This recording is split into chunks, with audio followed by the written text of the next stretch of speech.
আর যা আপনারা লগে একটা মনের দুঃখের কথা শেয়ার করি। আমার কিছু কিছু আত্মীয় স্বজন আছে, মনে করেন হেরা বছরে একবারও ফোন দেয় না আমি কি করি না করি, আমার জামাই কেমন আছে, বা আমার ফ্যামিলির অবস্থা এখন কি বর্তমানে কেমন চলতেছে, আমার ছেলেমেয়ের কী অবস্থা, কিছুর জন্যই ফোন দেয় না। কিন্তু আমি যে ফেসবুকে ছাড়ি, ধরেন পারিবারিক অনেক কিছুই তো ছাড়ি,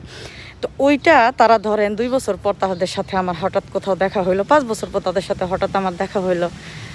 তখন তারা আমাকে জিজ্ঞাসা করবে কিরে তোর জামাইয়ের কী অবস্থা, বাচ্চা কাচ্চার কী অবস্থা, বা কি আসে বিষয়। তা আমি যদি বলি যে হ্যাঁ ভালো এসে, আরে 2 বছর আগে দেখছিলাম তুই ভিডিওতে হিডা ছাড়ছিলি, তুই ভিডিওতে হিডা ছাড়ছিলি, মানে এদের ব্যাপারটা কি হচ্ছে, এরা আমার খোঁজ খবর নেয় না ঠিকই, কিন্তু আমি কি করি না করি আমার ফেসবুকের মাধ্যমে তারা আমার